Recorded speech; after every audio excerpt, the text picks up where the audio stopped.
Assalamu alayka ya Rasulullah. Assalamu alayka ya habibi ya Nabi Allah. Assalamu alayka ya Rasulullah. Assalamu alayka ya habibi ya Nabi Allah ya Rasulullah. Assalamu alaikum warahmatullahi wabarakatuh. Bismillahirrahmanirrahim. Alhamdulillahi rabbil alamin. Wabihi nasta'in ala umurid dunya waddin. Wassalatu wassalamu ala asrafil anbiya'i wal mursalin Sayyidina wa maulana Muhammadin wa ala alihi wa sahbihi ajma'in. Rabbi shrah li sadri wa yassir li amri wahlul 'uqdatam min lisani yafqahu qawli. Amma ba'd. Pemirsa yang dirahmati Allah, para pejuang Ramadan yang saya kagumi, izinkan saya menyapa Anda dengan sebuah pertanyaan. Pernahkah Anda merasa seperti smartphone yang butuh di-reset ulang? Nah, itulah mengapa kita dipertemukan dengan bulan Ramadan, bulan di mana hati dan jiwa kita punya kesempatan untuk di-upgrade menjadi versi terbaiknya. Menahan lapar dan haus, lalu berbuka dengan makanan yang lezat. Namun, seiring berjalannya waktu, saya menyadari bahwa puasa itu lebih dari sekedar menahan lapar dan haus saja. Puasa adalah tentang menemukan kembali diri kita yang sejati, tentang membersihkan hati dari segala noda, tentang mendekatkan diri kepada Sang Pencipta. Betul apa betul? Pemirsa yang dirahmati Allah, marilah kita panjatkan puji syukur kehadirat Allah Subhanahu wa Ta'ala atas rahmat dan karunia-Nya. Kita dapat melakukan aktivitas dalam keadaan sehat walafiat. Salawat serta salam semoga senantiasa tercurah kepada junjungan kita Nabi Muhammad SAW, keluarga, sahabat, dan seluruh umat hingga akhir zaman. Amin, amin, ya robbal alamin. Pemirsa yang berbahagia, pada kesempatan penuh berkah ini, izinkan saya menyampaikan mengenai puasa sebagai jembatan menuju kesucian hati dan jiwa. Bulan Ramadan adalah bulan yang sangat istimewa bagi umat Islam di seluruh dunia. Di bulan ini, kita diwajibkan untuk melaksanakan ibadah puasa, menahan diri dari segala sesuatu yang membatalkan puasa, mulai dari terbitnya fajar hingga terbenamnya matahari. Namun, tahukah kita bahwa puasa bukan sekadar menahan lapar dan haus? Lebih dari itu, puasa adalah sebuah perjalanan spiritual yang mendalam, sebuah proses pembersihan diri yang menyeluruh. Puasa adalah jembatan yang menghubungkan kita dengan kesucian hati dan jiwa. Betul apa betul? Mengapa puasa menjadi jembatan kesucian hati dan jiwa? Nah, hal ini dibagi menjadi 5 perkara. Yang pertama, mengendalikan hawa nafsu. Hal ini dijelaskan dalam surat An-Nazi'ah ayat 40-41 yang berbunyi, wa amma man khafa maqama rabbih wa nahan nafsa 'anil hawa fa innal jannata hiyal ma'wa, yang artinya, dan apapun orang-orang yang takut kepada kebesaran Tuhannya dan menahan diri dari keinginan hawa nafsunya, maka sesungguhnya surgalah tempat tinggalnya. Puasa itu tidak sekedar hanya menahan haus dan lapar. Lebih dari itu, puasa itu adalah madrasah pengendalian diri. Bayangkan saja, seharian penuh kita bisa mengontrol semua keinginan, mulai dari makan yang enak-enak, minuman yang segar-segar, sampai ingin membicarakan tetangga. Jangan sampai ya. Penatnya. Hauslah pula. Sebab korang menang, mari saya belanja korang minum. Baik, bos. Kamu berdoa kan? Puasa? Puasa. Alah, tak apa. Orang tak tahu. Betul. Tak boleh. Lu punya Tuhan tahu. Nanti ya, lu punya Tuhan malah. Mana boleh main-main? Banyak betul. Betul. Yang kedua, meningkatkan empati. Puasa bukan hanya sekedar menahan diri dari makan dan minum, mulai dari terbitnya fajar hingga terbenamnya matahari. Puasa adalah pelatihan diri untuk merasakan apa yang dirasakan oleh orang lain, terutama mereka yang kurang beruntung. Saat berpuasa, kita merasakan sensasi lapar dan haus yang mungkin jarang kita alami sehari-hari. Perut keroncongan, tenggorokan kering, semua ini adalah pengalaman fisik yang bisa membuka mata hati kita. Pengalaman menahan lapar dan haus menumbuhkan rasa empati. Kita jadi lebih memahami bagaimana sulitnya hidup dalam kekurangan, di mana makanan dan minuman bukanlah sesuatu yang bisa didapatkan dengan mudah. Empati ini kemudian mendorong kita untuk lebih peduli dengan berbagi dengan sesama. Kita jadi lebih termotivasi untuk memberikan bantuan kepada mereka yang membutuhkan, karena kita telah merasakan sendiri bagaimana rasanya kekurangan. Selain itu, puasa juga membantu kita menyadari betapa banyaknya nikmat yang telah diberikan oleh Allah Subhanahu wa Ta'ala kepada kita.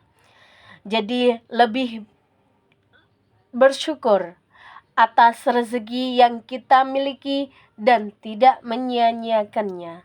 Dalam hal ini dijelaskan dalam surah Al-Ma'un ayat 1-3 yang berbunyi, Ara'aita alladhi yukadzibu bid-dini fadhalika alladhi yadu'ul yatim wala yahuddu ala ta'amil miskin, yang artinya, tahukah kamu orang yang mendustakan agama itulah orang yang mengherdik anak yatim dan tidak menganjurkan memberi makan orang miskin. Mengherdik anak yatim tidak memperlakukan anak yatim dengan baik, bahkan bersikap kasar dan tidak peduli terhadap kebutuhan mereka. Tidak menganjurkan memberi makan orang miskin, tidak hanya memberi makan orang miskin, tetapi juga tidak mengajak atau mendorong orang lain untuk melakukannya. Na'udzubillahi min dzalik. Ni gerobok rezeki abang buat kan? Nak bantu orang kampung yang susah. Ambil lah.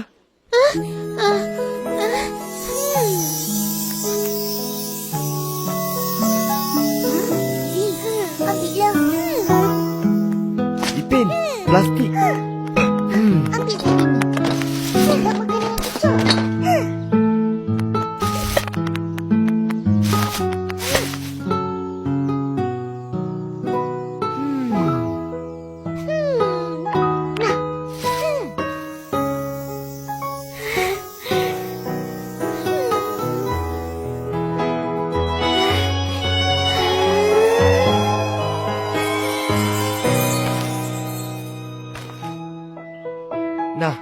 ambil lah. Dah lama tak makan bihun. Aku nak balik masak. Terima kasih semua. Sama-sama. Dah makan.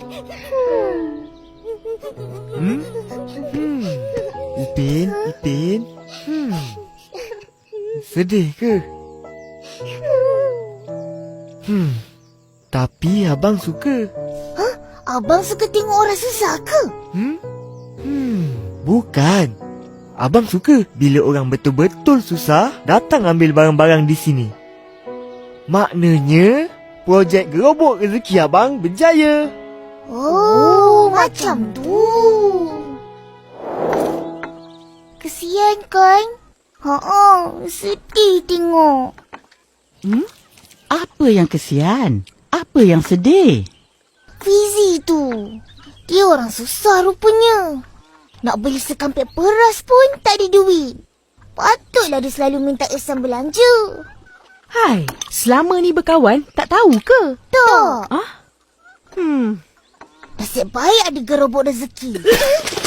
Dapat dia sekampit beras. Hah? Dah mula dah? Projek Abang Is tu? Dah. Hari ni mula. Ha, lepas ni, ke mana akak nak tengok gerobok rezeki tu? Akak belajar aiskrim. Boleh? Yeay! Yelah tu.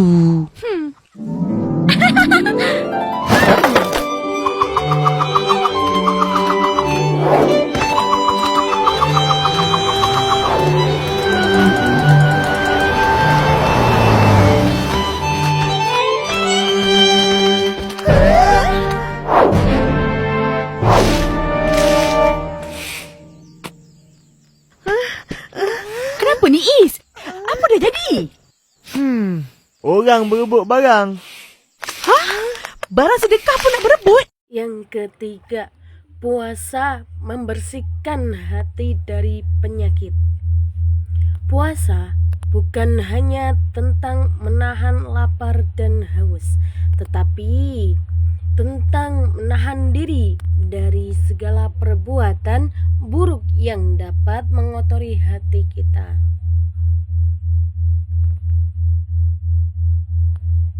Penyakit hati, iri, dengki, sombong, riak, dan berbagai penyakit hati lainnya adalah penghalang utama bagi kita untuk mendekatkan diri kepada Allah Subhanahu wa Ta'ala. Penyakit-penyakit ini membuat hati kita menjadi gelap, keras, dan sulit menerima hidayah. Puasa sebagai pembersih, puasa berfungsi sebagai detoksifikasi spiritual yang membantu membersihkan hati kita dari penyakit-penyakit tersebut. Dengan menahan diri dari segala bentuk kemaksiatan, kita melatih diri untuk mengendalikan hawa nafsu dan membersihkan hati dari kotoran-kotoran yang menempel. Hati yang bersih akan memudahkan kita untuk berbuat baik dan ikhlas dalam beribadah. Kita akan lebih mudah merasakan kehadiran Allah Subhanahu wa Ta'ala dalam setiap aktivitas kita, dan hidup kita akan menjadi lebih bermakna. Mendekatkan diri kepada Allah Subhanahu wa Ta'ala dengan hati yang bersih, kita akan lebih mudah mendekatkan diri kepadanya. Doa-doa kita akan lebih mudah dikabulkan, ibadah kita akan lebih berkualitas, dan kita akan lebih dicintai oleh Allah Subhanahu wa Ta'ala. Amin Allahumma amin. Dalam hal ini dijelaskan dalam surat Asy-Syams ayat 9-10 yang berbunyi, A'udzubillahi minasyaitonirrajim. Bismillahirrahmanirrahim. Qad aflaha man zakkaha wa qad khaba man dassaha. Yang artinya, sungguh beruntung orang yang menyucikan jiwa itu, dan sungguh rugi orang yang mengotorinya. Ayat ini menegaskan bahwa keberuntungan sejati terletak pada kesucian jiwa, sedangkan kerugian besar terletak pada pengotoran jiwa. Bayangkan ada orang yang puasanya full dari sahur sampai buka gak bolong, tapi mulutnya tetap aja nyinyir, hobinya ngegosip, hatinya penuh iri dengki. Ibaratnya perutnya sih kosong, tapi hatinya malah makin penuh sampah. Kan lucu ya, betul apa betul? Jangan sampai kita cuma fokus sama yang lahiriah, tetapi lupa bersihkan yang batiniah. Marilah kita membaca sholawat atau lantunkan bersama sholawat yang pasti pemirsa semua pasti bisa. Allahumma sholli ala Sayyidina Muhammad. Allahumma sholli wa sallim ala Sayyidina Muhammad ya tibbil qulubi wa dawaiha wa afiyatil abadani wa shifaiha wa nuril absari wa dhiyaiha wa ala alihi wa sahbihi wa sallim. Allahumma sholli ala Sayyidina Muhammad tibbil qulubi wa dawaiha wa afiyatil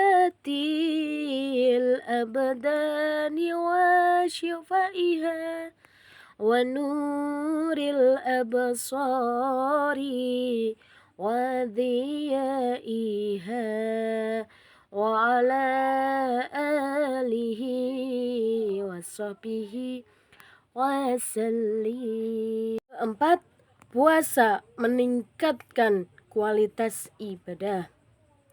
Bulan puasa adalah kesempatan emas untuk meningkatkan kualitas ibadah, baik yang wajib maupun yang sunnah. Puasa wajib, yakni puasa Ramadan, adalah ibadah wajib yang harus ditunaikan dengan sebaik-baiknya. Usahakan untuk menjaga kualitas puasa kita dengan menghindari segala hal yang dapat membatalkannya atau mengurangi pahalanya. Ibadah sunnah. Selain puasa wajib, kita juga dianjurkan untuk memperbanyak ibadah sunnah seperti membaca Al-Quran. Jadikan bulan Ramadan sebagai bulan Al-Quran. Usahakan untuk membaca Al-Quran setiap hari, mentadabburi maknanya dan mengamalkan isinya. Yang kedua, sholat tarawih.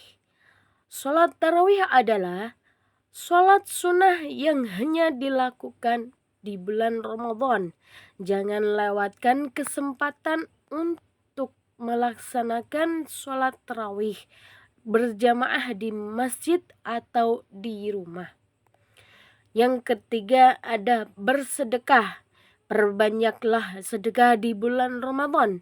Sedekah tidak hanya berupa uang, tetapi juga bisa berupa makanan, pakaian, atau bantuan lainnya. Yang keempat, iktikaf. Iktikaf adalah berdiam diri di masjid dengan tujuan untuk mendekatkan diri kepada Allah Subhanahu wa taala. Iktikaf biasanya dilakukan pada 10 hari terakhir bulan Ramadan. Amalan lainnya selain ibadah-ibadah kita di atas, kita juga bisa meningkatkan kualitas ibadah kita dengan melakukan amalan-amalan lainnya seperti berzikir, berdoa, bersilaturahmi, dan lain sebagainya.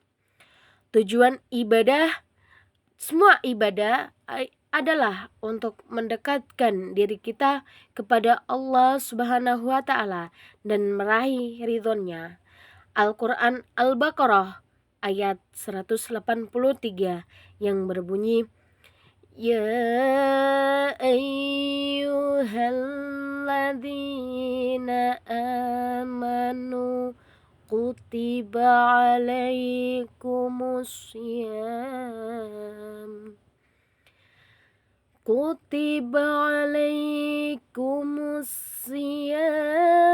kama kutiba alal ladzina min qablikum la'allakum tattaqun, yang artinya, wahai orang-orang yang beriman, diwajibkan atas kamu berpuasa sebagaimana diwajibkan atas orang-orang sebelum kamu agar kamu bertakwa. Penjelasan ayat Al-Baqarah 183 adalah tentang kewajiban puasa bagi umat Islam sebagaimana diwajibkan pula bagi umat-umat sebelum kita. Bayangkan ada orang yang semangat banget ikut tarawih, tapi pas imamnya baca ayat panjang, malah ngantuk dan ketiduran. Atau ada yang rajin sedekah, tapi sambil ngitung-ngitung berapa pahala yang bakal diperoleh. Atau ada yang iktikaf di masjid tapi malah sibuk main HP. Kan lucu ya. Padahal ibadah itu harusnya dilakukan dengan ikhlas dan khusyuk, bukan cuma sekedar formalitas atau ajang pamer. Jangan sampai kita cuma mengejar kuantitas tapi lupa sama kualitas.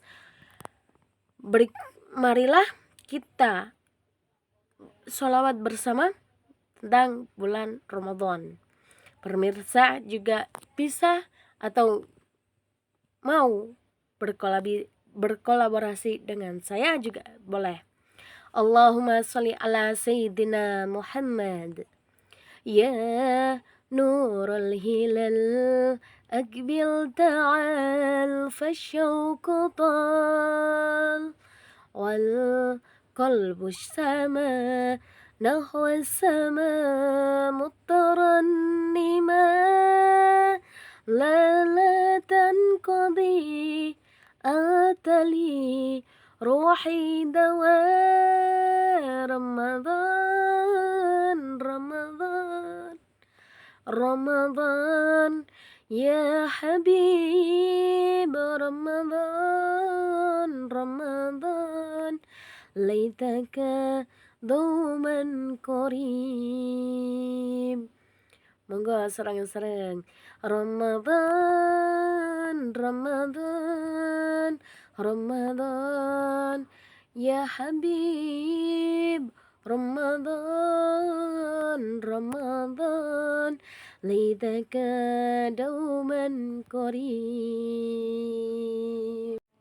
Yang kelima, mendekatkan diri kepada Allah Subhanahu wa taala.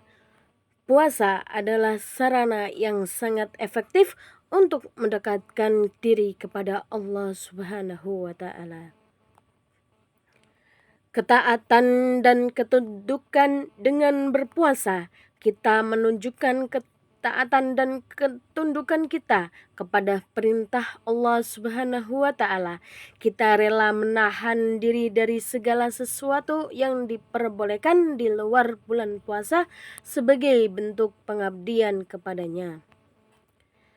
Kita berpuasa dengan mengharap ridha Allah Subhanahu wa taala. Kita berharap agar Allah Subhanahu wa taala mengampuni dosa-dosa kita, menerima amal ibadah kita dan memberikan kita keberkahan di dunia dan akhirat. Momentum bulan puasa adalah yang tepat untuk introspeksi diri. Kita merenungkan segala perbuatan yang telah kita lakukan, baik yang baik maupun yang buruk. Kita berusaha untuk memperbaiki diri dan menjadi pribadi yang lebih baik di hadapan Allah Subhanahu wa taala. Memperbanyak doa di bulan puasa adalah waktu yang mustajab untuk berdoa. Kita memperbanyak doa-doa kepada Allah Subhanahu wa taala, memohon ampunan, hidayah dan kebaikan lainnya. Dengan berpuasa melakukan berbagai amal ibadah lainnya, kita berharap dapat meraih cinta Allah Subhanahu wa taala. Jika Allah Subhanahu wa taala sudah mencintai kita, maka hidup kita akan lebih bermakna. Dalam hal ini dijelaskan dalam surah Al-Baqarah ayat 186 yang berbunyi, A'udzu billahi minasyaitonir rajim. Bismillahirrahmanirrahim. وَإِذَا سَأَلَكَ عِبَادِي عَنِّي فَإِنِّي قَرِيبٌ أُجِيبُ دَعْوَةَ الدَّاءِ إِذَا دَعَانِ فَلْيَسْتَجِيبُوا لِي وَلْيُؤْمِنُوا بِي لَعَلَّهُمْ يَرْشُدُونَ. Dan artinya, dan apabila hamba-hambaku bertanya kepadamu tentang aku, maka jawablah bahwasanya aku adalah dekat. Aku mengabulkan permohonan orang yang berdoa apabila ia memohon kepadaku. Maka hendaklah mereka itu memenuhi segala perintahku dan hendaklah mereka beriman kepadaku agar mereka selalu berada dalam kebenaran. Ayat ini menjelaskan tentang kedekatan Allah dengan hambanya dan anjuran untuk berdoa kepadanya. Allah Subhanahu wa ta'ala berfirman bahwa Dia sangat dekat dengan hambanya. Dia mengetahui sesuatu yang kita lakukan, bahkan yang tersembunyi di dalam hati kita. Allah Subhanahu wa taala mengabulkan doa orang yang berdoa kepadanya, namun perlu diingat bahwa doa yang dikabulkan adalah doa yang dipanjatkan dengan tulus, ikhlas dan sesuai dengan ketentuannya. Sebagai hamba Allah Subhanahu wa taala, kita wajib memenuhi segala perintahnya dan menjauhi larangannya. Hal ini merupakan salah satu syarat agar doa kita dikabulkan. Iman kepada Allah adalah fondasi utama dalam beribadah. Tanpa iman, segala amal ibadah kita tidak akan diterima oleh Allah Subhanahu wa taala. Bayangkan ada orang yang puasanya lancar jaya, tapi pasti tanya soal agama, malah blank. Atau ada yang rajin berdoa, tetapi kelakuannya masih aja nggak karuan. Atau ada juga yang ngaku cinta Allah, tetapi perintahnya malah dilanggar seenaknya. Kan lucu ya? Padahal mendekatkan diri kepada Allah itu bukan soal ritual, tapi juga soal pemahaman dan pengalaman ajaran agama dalam kehidupan sehari-hari. Jangan sampai kita cuma jadi artis di bulan Ramadan, tapi begitu Ramadannya selesai, langsung balik ke setelan pabrik. Na'udzubillahi min dzalik ya teman-teman. Sebelumnya marilah kita bersolawat bersama dengan tujuan mendekatkan diri kepada Allah sehingga Allah juga dekat dengan kita sebagai hambanya.